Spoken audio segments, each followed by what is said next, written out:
Meriwether Hardie from Biological Capital, and Greg Gunthorp, a fourth-generation farmer and owner of Gunthorp Farms. So I'm going to let these guys talk more about what they do and kind of let you get to know them through their answers. So I hope you'll feel free to talk about your projects and what you have going on. But I wanted to start with sort of a broader question. We're talking about climate change all the time. We face dire environmental consequences, challenges, every day. It's in the media, it's on people's minds, and in large part in those conversations, meat is playing the role of the villain. There are big, well-funded studies that come out saying we need to dramatically reduce meat intake. There are foundations like Reducitarian Foundation, Meatless Mondays, that are trying to advocate for the public to cut down on its meat consumption. We are hearing from companies like Impossible Burger that that really the way forward to a sort of cleaner, greener planet is to cut our meat intake entirely and have these fake meat substitutes are our way forward. And so what I'm wondering to just ask you guys generally to kick this off is what's left out of the conversation, and what does the sort of eat less meat mantra, what does that miss out on? And that's for any of you. So yeah, Gina, go ahead. Yeah. Okay, I don't think eating less meat is the solution in full. Yeah.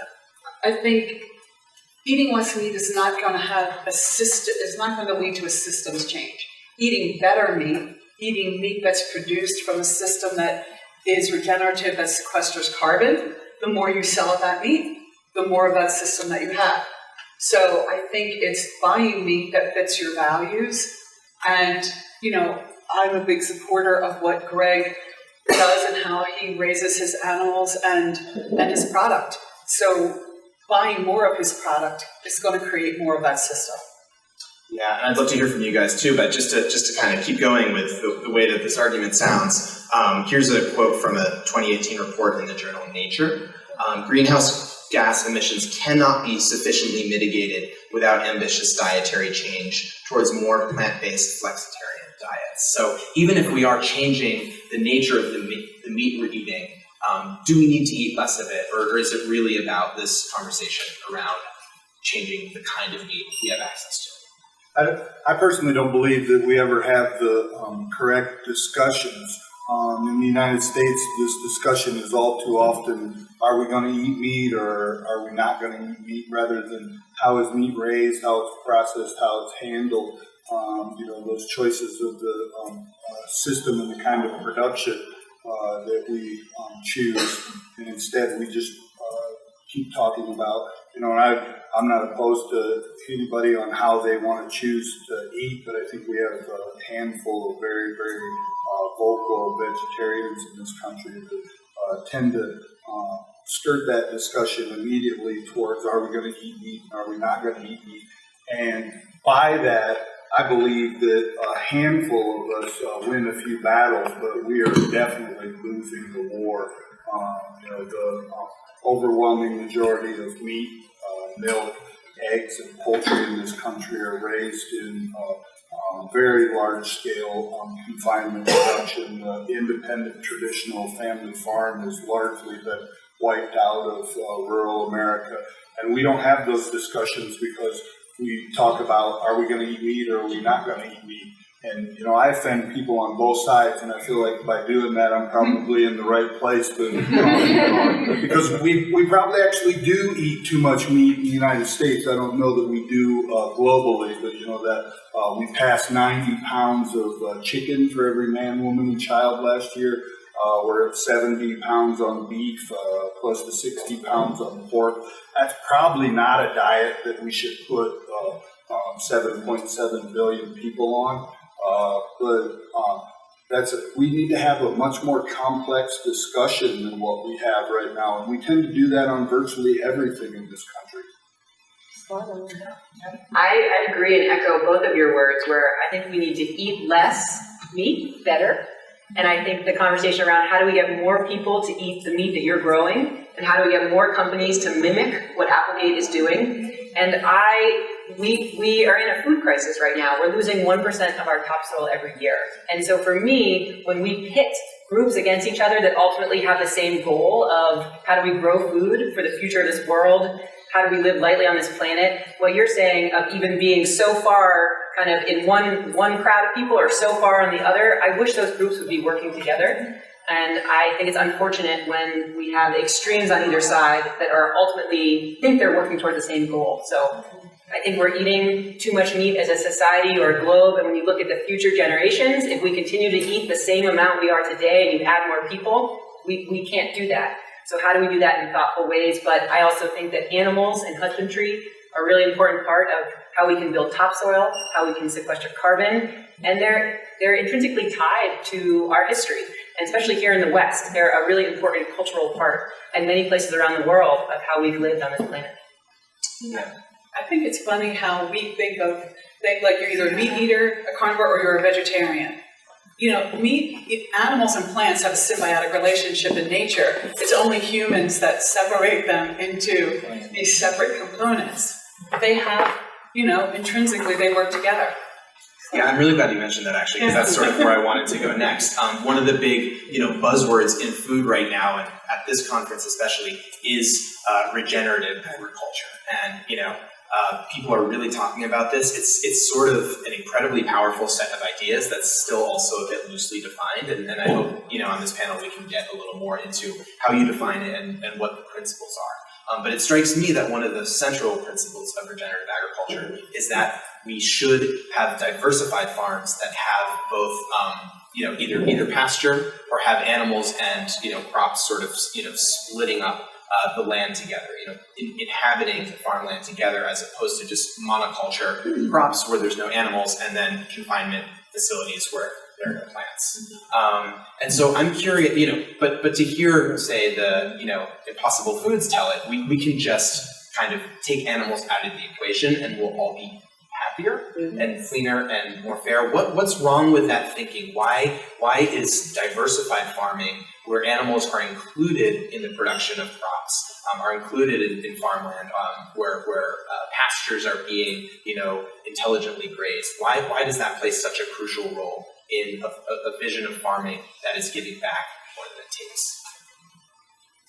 So when I think about regenerative agriculture, I think about putting more in than we take out. And when you think about a farm, and yes, it takes different expertise or different generations or many hands to be able to operate a diversified agriculture operation, because you need different skills. You need to wear different hats for different crops and pests. But one thing that I think is really crucial that animals add is that if you have animals on your farm, you can create your own compost. If you don't have that, you are sourcing that from outside, somewhere else. That part of the quality of building your soil is out of your control. And so it changes depending on scale, or if I was a vegetable farmer and I lived in the same area as you, I could be working with you to build my compost. But to me, a really important part of thinking about holistic land management is not only how are you growing the food, but what are the inputs? What are the inputs that you're putting into the land to help build back topsoil? Greg, this has been a huge part of your history. I'd love to hear your thoughts on this. My thought on this is that it all comes back to biodiversity. And it's the biodiversity all the way from the cellular level all the way to the macro level. We are just starting to realize that how we produce food, how we process food has a huge impact on the microbiome of the people that are eating it. We've obviously realized for a long time that biodiversity out on the land, as far as farmers, has a huge impact on the economic viability of communities. When you start to put the whole thing together, regenerative agriculture just makes sense. We need to put diverse farming operations, independent traditional family farms back on the land. It worked. And we decided as a country that we were going to embrace failed food and farming policy and just blow that completely all to hell. And we've got no problem. We don't have a huge uproar in our society over that because we apparently don't have a biodiverse enough political structure either. What do we stand to gain specifically when animals and plants are inhabiting the land together in a diversified agricultural operation? I mean, how will that benefit? We go through all of the things. You know, we have environmental aspects that are better. You know, farms in general. The two greatest things that they've exported off our land has been the topsoil and our kids. Biodiverse regenerative agriculture can change that. You know, we've got human health aspects. We obviously have many dietary issues in our society that are related to our food supply, largely to the portions that we subsidize. If you took the food pyramid and flipped it upside down, you'd call it the food subsidy pyramid. So, you would. You know, it's true. We have animal welfare issues. We have very little respect as a society for the fashion that we choose to raise animals. You know, the list just goes on and on. Economic viability. I mean, money from small family farms. All of the studies show velocity of money. That money turns around in the community 7 times. You look at the economic factors of rural communities right now, the metrics are worse on most of them than what inner cities are. It's a disaster in rural America. You drive up and down, you could drive the whole way across this country. I always ask, and keep this in your mind, and I drive some of the roads of this country. We're talking about raising animals on pasture, except for a handful of cows in this country. When you drive up and down the roads, the only other thing that you'll see outside is some horses. You don't see any poultry, you don't see any pigs outside. We talk about this. This is a really, really small niche of our food production, and we need to change that. If anybody needs to change that, slow food needs to be the big driver in that. Yeah, and so we'll get more into what we might actually do to make that approach more standard, more common. But I'm curious, Meriwether, yesterday you guys were talking with my colleague Kim Cox for an interview with Heritage Radio Network, and had mentioned a project that you guys did in Vermont with a dairy, and it struck me as a good example of kind of what's at stake here and the kinds of changes you can see in a piece of land when some of these practices are in place. So I was wondering if you could just share a bit about that project. Of course. So it's an old failed dairy farm. It's 400 acres in northern Vermont. And we've taken it and we've been rotationally grazing animals for the last couple of years. And we've used that to track the different changes in the soil. When we took over the property, the soil was very compacted, very clay-based. It had been monoculture corn for years and years and years. It was a 5th generation farm. And when we purchased it, a group of people were going to buy it and turn it into housing. So part of the goal was, could we, as a case study project for us, turn this project into a fully integrated regenerative agriculture operation. By that, meaning could we grow product, take it up the value chain, and sell it directly to consumers, and try to create a new model for the stress that dairy farmers are experiencing all over the world, all over the US, particularly in the Northeast, where the dairy farms are very small compared to where you go out west and where there's a lot more access to subsidies, which is putting a Band-Aid on a broken system. So on this project, we've been working really closely with the University of Vermont, and we have a scientist on our staff, and she has designed a study to measure and track the changes in the health of the soil. What we're seeing is we have a 50-acre study site, increased gallons of water that is held, so that in years of a drought, that our crops, our animals, and our grasses are more resilient. And so we are working, besides trying to build the business case for regenerative agriculture to try to get more people to support, we're trying to also show more tangible impacts of when you invest up front, when you support a farmer to build infrastructure or make these changes, what is that change in time? How does that change in resiliency, increase in yields, taste, quality of food, nutrition? And so I'm really excited as we continue to kind of have that as one of our case study projects to be able to really continue to talk about those changes in soil. Yeah. Sorry, 200 million gallons, is that a year? Sorry, did I say 200 million? Yeah, I think so. Okay, I meant 2 million. 2 million. I apologize. Okay. 2 times, thank you for, it's been a long day, lots of wonderful conversations, numbers, I'm dyslexic, all those things play in. So thank you for correcting me. So it's 2 million gallons per year in 50 acres, and then we times that over the rest of the land.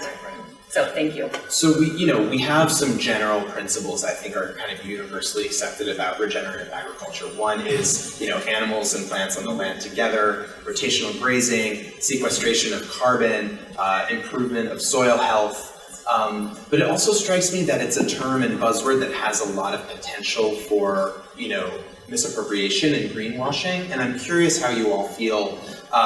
It's not like with organic and meat where you can just be like, well, these organic animals were not served GMO feed, which is like a very specific and tangible thing. How do you think that advocates of regenerative agriculture should quantify the work that they do, especially when it can be so place-specific and it can be so idiosyncratic, responding to the specific needs of a plot of land?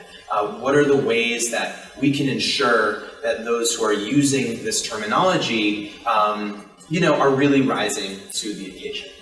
So for a brand, it's really important for us to be able to measurably demonstrate the improvements that we're making. So this is a big reason why our new brand, the New Food Collective, which is going to be sourced from regenerative supply, is working with the Savory Institute, because that land to market label is an outcomes-based label. So you can't carry the seal unless you're showing measurable improvements. So the ability to say, hey, at this farm, in this location, we were able to sequester X amount of carbon. We were able to, raise the water holding capacity of the soil by X amount, improve the diversity and all that. And I think that's where the market is going, less about process-based systems and or seals, and more about outcomes-based. Right. So on the one hand, the ability to measure carbon in the soil, and I know there's a lot of people working on this, seems like that could be a really great thing for farmers, to say, hey, I treat my land really well, you can see it, maybe the government should give me a subsidy, right, instead of the person who's not doing that. But I'm curious, Greg, that kind of more empirical base, are there concerns about that? Does that sound like, potentially a lot of paperwork or that kind of thing? Is that going to be another cost, or are you in favor of these methods that could really quantify to a precise degree the work that you do? I'm actually encouraged that in this go-around that we've got some candidates talking about regenerative agriculture, sustainable agriculture, carbon sequestration. I believe that for generations we've had failed food and farming policy, and we've largely subsidized bushels and production, and farmers responded quite well, and what we got was more bushels, more production, less farmers. I mean, it was an outcome-based subsidy program, and it got exactly what it was intended to do. I firmly believe that if our government is going to tilt the table towards anybody, it should tilt the table towards regenerative agriculture, sustainable agriculture, the traditional independent family farm. That's not what we do at all. We could change that today, and we could go in a different direction. Most farmers would be willing to put the effort into what was required to do that. Lots of regenerative farmers really have no desire to be involved with the government, because, quite honestly, the government's done nothing but screw us over for a long, long time. The Department of Justice, the Federal Trade Commission, the USDA, Grain Inspection, Packer and Stockyards Administration, as far as I'm concerned, they've been on vacation since the 1970s. I'd love to see them go back to work. Will they? I doubt it. And that's the reality. So, I'm not going to hold my breath on the government actually tilting the table towards us. It would be a really, really good idea, because I believe that the overwhelming majority of consumers, the overwhelming majority of taxpayers believe that the independent traditional family farm doing the right thing are the ones that the government should be supporting. Well, one of the most exciting things that's developing are the carbon removal marketplaces. So if you look up NORI, N-O-R-I, it's a system that's looking to pay farmers to sequester carbon. So if we can measure carbon, we can monetize it. And so, again, incentivizing those practices. And I see there's getting a lot of traction, and there's a lot of those marketplaces developing, and I think that can be a game changer. Obviously, rewarding good practices. Yeah, and Just in case this is new to some people, I just want to be super clear about this. We hear so much about animals being a big driver of climate change. How does that actual mechanism work, that farms that use animals in an intelligent, holistically managed way could actually perhaps be sequestering carbon and helping the climate? Have you guys seen White Oaks Pastures report on climate change? It shows that they're a net zero emission farm, the amount of carbon they've sequestered down in Bluffton, Georgia, at scale, 3,000 acres probably, that Will has. Me and my son visited them in February. It's really, really impressive. Just like us, they're in the middle of a crop area, and it's like massive green around there, and their soil's got all kinds of organic material. But the studies are just starting to show that managed grazing sequesters a huge amount of carbon in organic matter, and every single percent of organic matter allows the soil to hold another inch of rain, which is what, 27,000 gallons per acre. We could put the carbon and water cycle back in the form that it belongs if we would just straighten out agriculture. We really could. Yeah. And that's especially important at a time when so much of the farmland in this country has been decimated by flooding and that kind of thing. But I will add, from our personal experience, we largely wholesale to restaurants and a few retailers. I think our customers really appreciate what we do and like what we do, but I don't think we'd have a business if we sold anything on less than how our product tastes, because I don't honestly believe that there's a market in the United States on strictly animal welfare and production practices. People like that, but I don't. It's a very, very small portion that buy just based on those reasons. So I think one thing that may need to happen for this movement to flourish is for advocates of regenerative agriculture to tell their story and to help build that market. And one way I see that not happening so much actually is through the adoption of these sort of alt meat, Impossible Burger, that genre. And I'm curious your thoughts on this, but part of what seems to me to be happening is that generally speaking, the American public not involved with farming has a real kind of squeamishness about killing, about slaughter. They're afraid of how animals might be treated. They have a little bit of information, some of which is frightening, and understandably so. And they would almost just rather opt out of that system than participate in it. And so I'm having this conversation all the time as I talk to sources, sometimes as I talk to advocates of the vegan diet. What case would you make why having animals on the land and farming, the way Greg does, the way regenerative ag advocates do, is actually a more humane vision than simply a diet that lacks animals?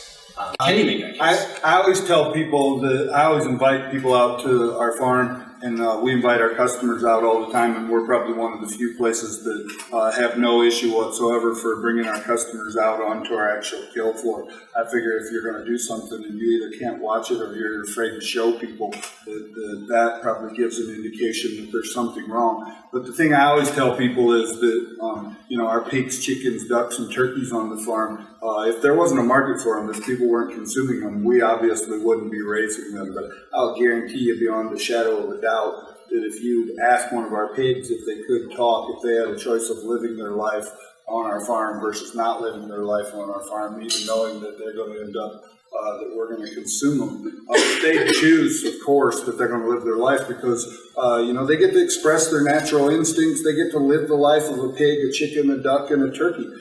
That's what they're supposed to do. Yes, we have a moral obligation to do every single thing that we possibly can to make their life as stress-free as possible and as natural as possible. But, we were put on the earth to consume them. And when people come out and see it on our farm, that, it just kind of makes sense.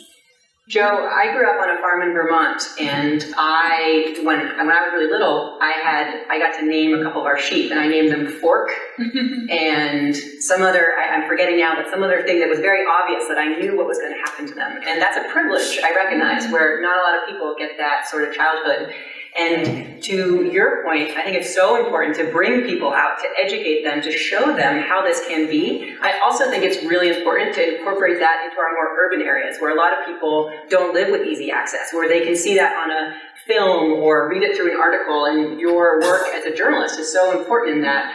We, Biological Capital, are working to try to educate and bring people to kind of learn more about their food. And one way we're doing that, just a little plug on a side project, we just opened up a pilot project a block from here, right off of Larimer Square. We took the top of Larimer Square parking garage and turned it into a rooftop farm. We just opened it a couple days ago. And one of the points of that is, how do we have a public space that is used by the community, where we're educating people, hands in soil, gathering, convening people to talk about food, and that is a production space. We're never going to grow the food that we need on a rooftop, but I think that it can add a really important part to then connecting people to even understanding more about where their food is coming from more remote areas.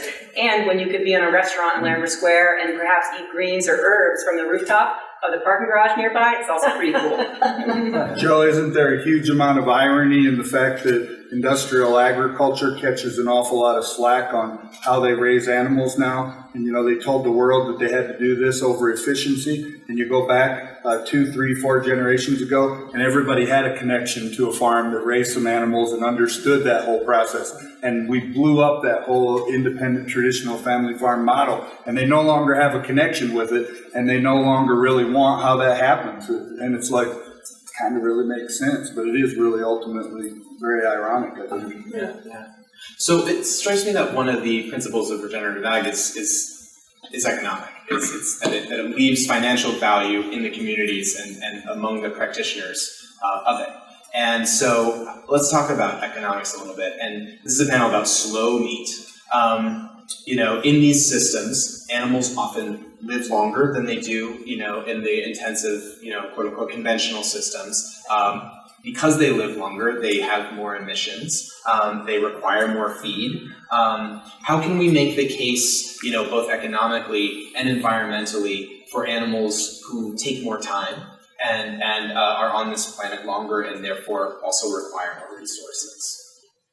I would say that animals that are growing in a regenerative system, just because they're living longer on that system, if they're doing what we're saying they're doing and they're sequestering carbon, their time in that system is productive and improving on things. So I think that's the beauty of, again, going back to this measurable outcomes. I think we make a lot of assumptions about what's going on around farms, and now we'll have the data to show that what is actually happening. Yeah, and any other thoughts on that? I mean, is this how do you justify the slowness? Because I often hear as a counter argument, you know, well, a grass-fed steer, you know, requires years more time and all this more water because it lives longer. I'm wondering, you know, as you try to make your case to the public, how do you sort of deal with that criticism? I always like to talk about the fact that you know, animals raised on pasture do take longer, but you know, we are part of a system where the true costs of food are actually covered. The industrial model has done a really good job of shifting both costs and risks onto someone else in either society or the farmer. You know, the contract chicken production has a horrible record of not paying its farmers. One study by USDA and Pew showed that 71% of the contract chicken farmers without off-farm income live below the poverty line. So what if the chicken grows faster? I mean, you're not doing anything for the chicken, you're not doing anything for the farmer, you're not doing anything for the consumer. I mean, you know, our chickens get about 10% of their diet from the grass. You look at there was a study done by the American Pasture Poultry Producers Association along with Mother Earth News. The omega-3 to omega-6 ratio is much more advantageous for the person. You know, as a society, perhaps we should eat a little bit less chicken, but chicken raised like a chicken's supposed to be. You know, that's the true argument. And it's once again was my original thoughts that we're not really having the right discussions. as a society, we've kind of give up on the fact that we could raise animals in the correct fashion, eat a correct diet, do the things that we're supposed to for society. And that's the real shame in this whole argument. So it sounds like part of what you're saying is that we should make a shift and stop looking at meat as just, pounds and ounces of flesh or of a product, but look at meat as the end result of a process with social and environmental outcomes. Yes, exactly. Chickens used to be a Sunday special dinner, 27 pounds per person per year. They're 90-some pounds. So we literally think that chicken just shows up everywhere and don't even consider the consequences. Yeah. So, Greg, you are also a meat packer. You're vertically integrated to an extent in the sense that you can slaughter your own animals and others. And I think a lot of people in this room know that there's sort of a gap there. There's a real lack in this country of small to mid-scale processing facilities. How is that an important part of this conversation about slow meat? There's for sure a huge bottleneck in this country, and lack of slaughter capacity for small and mid-scale farmers that want a direct market. We're down to, I believe, around 20 very small USDA inspected poultry slaughter plants in the whole country. There's only like 184 broiler slaughter plants in the whole United States, including all the biggest ones. So lack of slaughter capacity and processing capacity is a huge component, a huge driving factor in whether or not people have access and whether or not we can make these transformational changes that we really want to make. Me and Carrie and a few others, we have quarterly meetings with the USDA Food Safety Inspection Service. We discuss these very issues. Some days I feel like we get somewhere. I don't know. Most of the time we really do. Because I think USDA is, especially the Food Safety Inspection Service, is a very entrenched agency with very set opinions. And so slow foods needs to be part of that whole discussion because we need to bring the consumers in on that. I believe that we're one of only 3 in the whole country that have USDA inspected slaughter for red meat and poultry on our farm.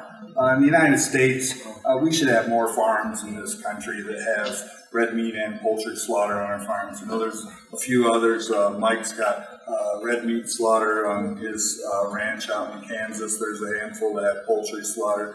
But it took us 14 months from when we filled out the paperwork to even get USDA to come out to the farm to talk to us to have inspection. And they've changed a little bit on that, but it's still really, really difficult. And having said all that, though, I still want to remind everybody, while USDA is a real pain and a real challenge for little processors, the biggest driving factor in why we don't have them is the economics, the lack of access to a really good market, the lack of transparency in the marketplace where producers of our scale and our production have to compete against the greenwashed product in the marketplace. That still is the biggest driving factor in why we have not rebuilt local and regional food systems. We focus a lot on that in our work of we call it timing and thinking about scale and pace. Is that if you're a commodity farmer, you're really a commodity trader. You don't have control of the market, and yet infrastructure and processing and slaughter, particularly in the animal husbandry world, is really expensive. And as you said, it's a bottleneck for many places, especially for small and middle-sized farms. On our farm that I was telling you all about in Vermont, this has been a big focus of ours, where we have a herd of belted Galloways on the farm. And if we sell one of those cattle in the commodity market, we make about $1,000 per head. But there's a local mobile slaughter facility that a bunch of farms in the area use. That slaughter facility comes to our farm, so our animals never leave the farm. And we then have a butcher on staff, and we use every piece of the meat from nose to tail.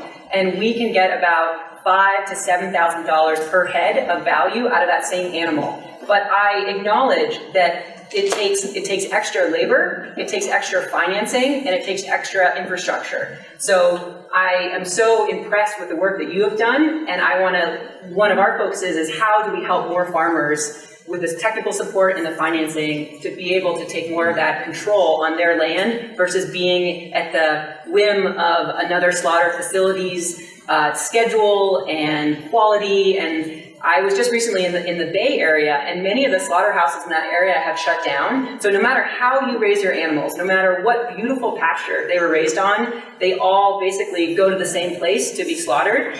And that both adds that stress into the animal. You're not in control of the end quality of your product. And so I think that identifying the infrastructure that's lacking right now, especially in regenerative agriculture, to help those small and middle-sized farmers succeed is really essential. Yeah. I mean, how do you make that case? You know, there's some farmers who've done this for a long time, like Greg, right? There are there's an influx of new farmers who are entering farming for the first time who are excited about these ideas. There's also a lot of conventional farmers who are hearing about certain regenerative practices, whether it's cover cropping or no-till or what have you, but aren't really sure that this is a good idea, or it's so threatening to the existing paradigm that they're terrified to make this switch. And I'm curious how any of you think, what is the economic case to be made for changing to a more regenerative system, either gradually or immediately, considering the kinds of challenges that we've been discussing?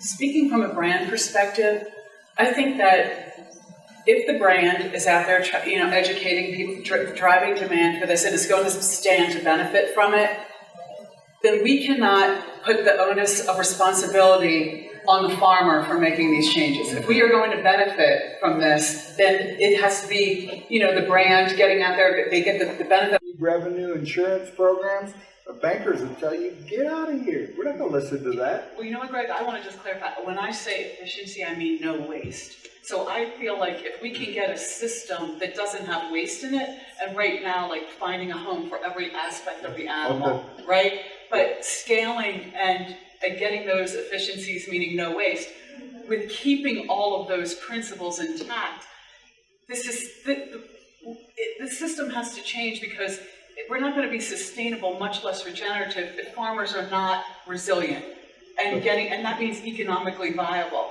But my products are way too expensive for Applegate. They're way too expensive for Whole Foods or Amazon or whatever their name is today. Let alone the rest of the retailers. So we don't fit in that wholesale model, and I think that's getting worse, not better. I think the reality is the direct-to-consumer, those farmers doing that portion's growing.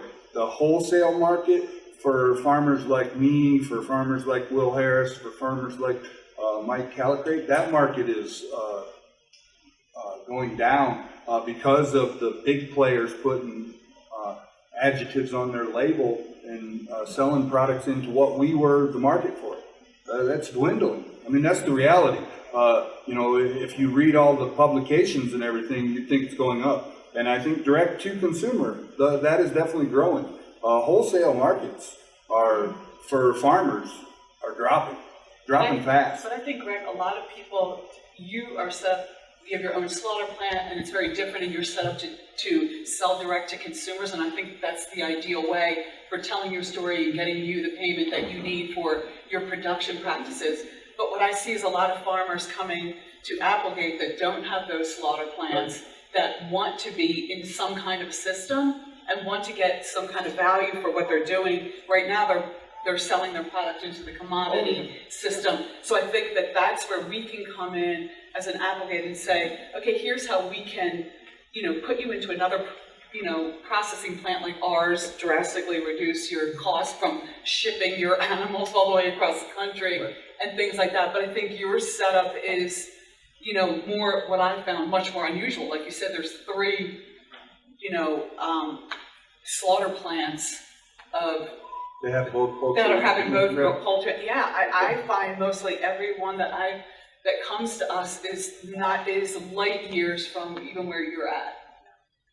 I was going to say, just a piece on both of this is that our system is currently broken. You just have to say that, where we're not going to get market competitive returns with regenerative agriculture. But I think we need to redefine and pay the true cost for food and support the different people in that supply chain, including the people who can't afford it, to get access to that food.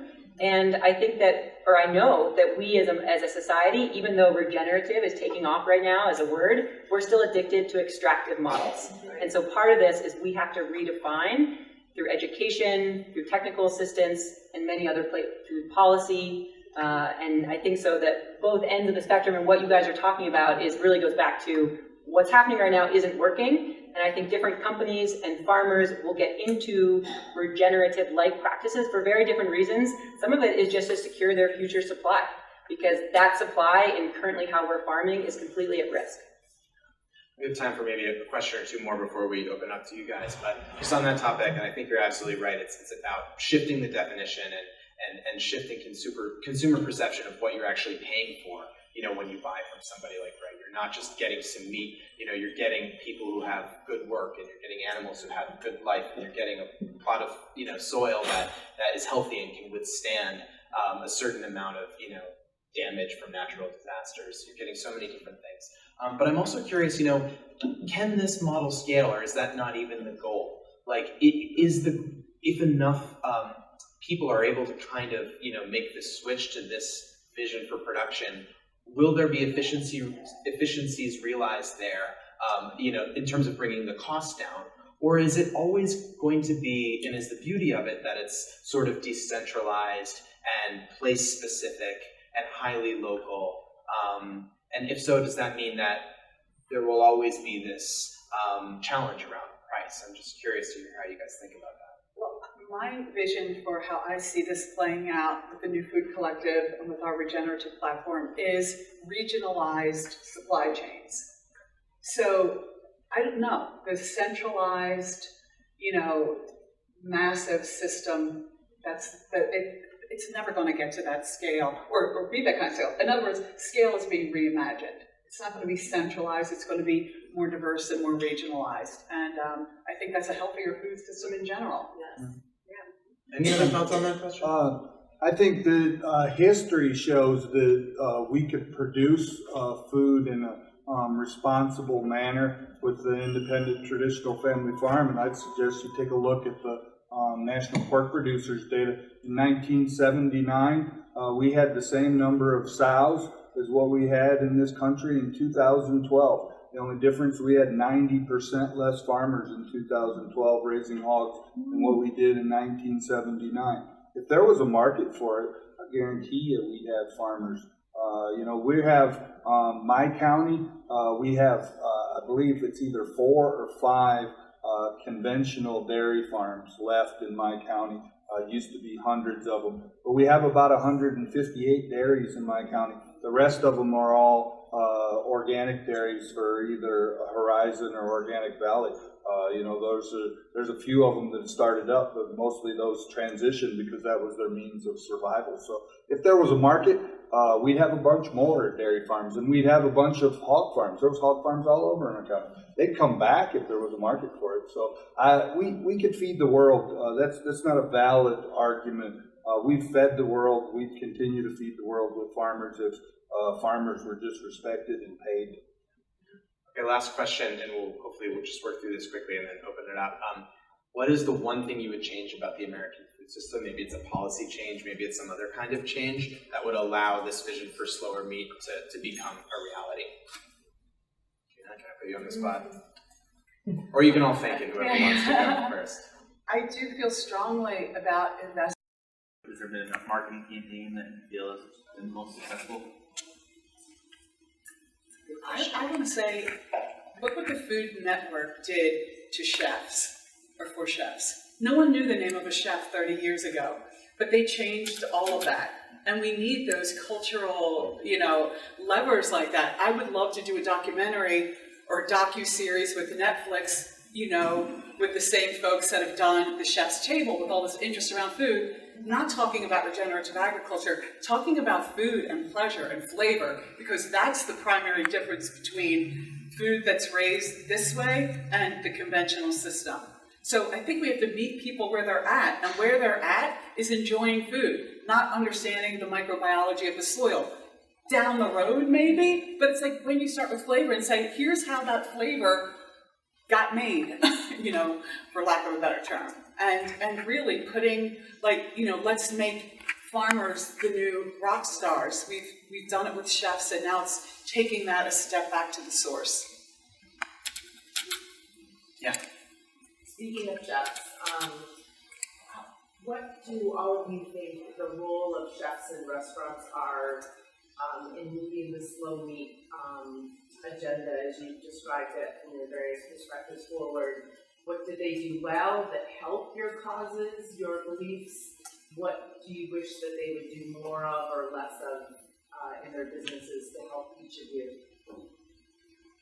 I don't want to hog this up, but I have a really easy answer for it. It is I knew about Greg Gunthorp's farm by going to Frontera Grill and Shoko in Chicago and seeing his names all over the billboard and all over the menus. And putting the name on the menu is really honoring the person that grew the food. And now too, the breed, there's not just one type of pig, just like there's not just one type of tomato, and calling that out and talking about, too, bringing this idea of terroir to meat, because meat raised in all different regions and all different diets is going to be different. And we can do the same thing with meat that we've done with wine, around breed, around heritage, around a sense of place. So, and it's sexy.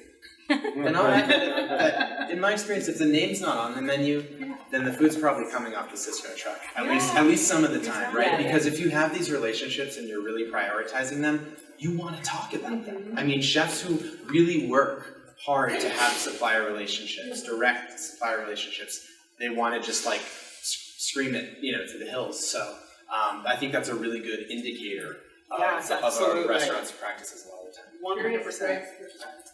I guess my perspective on that is that, there's some really great chefs around the country. One of them was obviously mentioned, our largest customer, Chef Rick Bayless. He was doing local food before local food was cool. I think last year, he said it's been 27 years since he's had the Cisco truck at his restaurant. Buys 90-some% of his stuff directly from farmers in season. He's able, because of his popularity and because of his status, is able to have these discussions with people and meaningful discussions. And he's extremely passionate about good food and extremely articulate. So, we need lots more chefs that are in that manner. And on the opposite end of it, if you've seen the Tampa Bay article, we need an organization or a group somehow that calls out the chefs that claim that they're buying stuff from farmers, that it's still coming off the Cisco truck. Because that's a problem in the industry too, and it's something that farmers, there's no meaningful way for us to talk about that if our goal is to ever sell anything to a restaurant. So on both ends, and then I'll just add one more quick thing. I think that we need to go, and we talked about it at Slow Meat several years ago, I think we need to go above and beyond chefs. The farmers have very little popularity in our society, and I'll share a really quick story. I have about 3,000 followers on social media. Chef Rick Bayless, our largest customer, has about 300,000 followers on social media. His brother, Skip Bayless, probably some of you won't even recognize his name, but ESPN sports commentator, has about 3 million followers on social media. So if we really want to get this message out to a larger base, we definitely need to have chefs on board. We definitely need to have farmers on board with the correct message. But we need to go to athletes and entertainers and get them on board with this message, because they just carry a lot more weight. I mean, that's just the reality of it, And a quick story with that, I was at Stone Barn speaking at their Young Farmer Conference this December. I was standing in a group surrounded by 5 chefs. They were all joking, we're here to educate ourselves, learn more about farming. They are 5 chefs from famous restaurants around the US that are very much considered farm-to-table restaurants. Yet there they were, kind of with their like-minded, because they spoke the same language. They were in their comfort zone. There was a farmer walking by who I knew. I grabbed him, brought him into the circle, and asked him to talk about his farm. He started out and said, I own a diverse vegetable operation. And one of the chefs stopped and raised his hand and said, what do you mean by diverse? And that's something that I never would have thought to slow down and explain. And it showed me that there were these people that are leaders on both ends of the supply chain, yet still don't speak the same language. So I think that there's a lot more need to build bridges, even within groups that believe and are working towards the same thing. Time for one or two more questions, yeah. So, this talk about the restaurants is great, but what percentage of people in Chicago can actually afford to eat at that restaurant? And this is a pretty big question. We want to talk about the food system. I was at a slow food event 6 months ago, and I was sitting next to a farmer who provided meat and said, I could never eat here. Right? So how do we actually move this discussion out of an elite society in a bifurcating economy and talk about real change? We need to talk about the bottom 80%. I got a quick comment on that, and wore a shirt today. You guys should check out Martha Hoover and Cafe Patachu in Indianapolis. Nobody'd argue that Indiana, one of the largest food-producing states in the country, and the amount of food insecurity in Indianapolis public schools and the youth is as high as just about anywhere in the country. And we actually have food that goes to the Patachu Foundation that ends up feeding food insecure because they do meals for, but you know, I'd argue that commodity agriculture and sustainable agriculture both have done a very poor job in actually changing food access. And I think that a lot of that comes back to our attitudes again, and comes back to failed food and farming policy. Some of the most food insecure regions in our country are also the food producing regions of our country. That's an ethical issue, not a food production, not a food processing issue, and that speaks volumes to the ethics of our society. You know, because like I said, I'll admit, local food doesn't do a good job of making food access available to all segments of our society. But commodity agriculture doesn't either. The bottom end of our society doesn't pay for their food. You know, and that's wrong too. Yeah. One last question. Base price, stock price for salmon hasn't changed in 40 years. It hasn't really changed in 130 years. If you look at how the dollars evolved. What I'm seeing here at Slow Food is really mystifying me as all these meat companies are here, Hormel, Applegate, and Purdue, Diamond Ranch. What's happening with these farmers that are now, you know, in the fold of speculative, you know, for profit, publicly traded behemoths that own them now, that have shareholders that demand growth and demand a return on their investment, demand a dividend every year. You know, I'm just wondering what part of Slow Food is that? How is that respecting the culture of the small family farmer and respecting the culture of pure food and relationship with the consumer? And also, like Applegate and Hormel, you know, now these farmers are all in with you guys. You guys are looking at making, you know, lesser meat burgers and impossible food burgers and stuff like that. So you're kind of going against, you know, the very farmers that are joining up with you. And I mean, that's a threat to these farmers. And, you know, it just doesn't seem, what part of Slow Food is this? I just don't get it, because I go to Slow Fish, and we're all just small fishermen. We don't have big, huge corporations, you know, because the big, huge corporations also own aquaculture and salmon farms, and they're our enemies. I mean, that's the reason why our prices never changed, and why we're still fishing for the same pennies, you know. I just don't get it. I'm wondering, how are you guys Slow Food? Right, so what I would say for the farming portion of things, there's a Hormel system. Applegate is a subsidiary, completely separate, and we have always, from day one, been paying a cost-plus model for farmers with long-term contracts to keep them into the system. I think we have a really great system, and even now with this, and most of the farmers we're dealing with, I mean, I would say all of them at the Applegate level, they are small and mid-sized farmers that we're aggregating together into a supply chain. Now for this regenerative, I mean, I'm dealing with farmers that, you know, they have they're raising 100 hogs per month. So it's just, they're small, and what we're bringing to the table for them is, you know, the infrastructure to get their costs down because they don't have access to it. I mean, we had a farmer paying like $100 per animal to get them slaughtered because they didn't have a slaughter plant.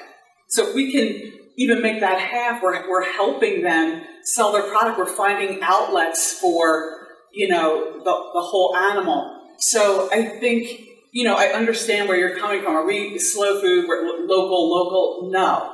But we are, you know, I think we have a really good model for paying people and for, you know, creating networks, you know, at a mid-sized level. And hopefully now to get into this, you know, more niche, more, you know, regenerative and help scale it up.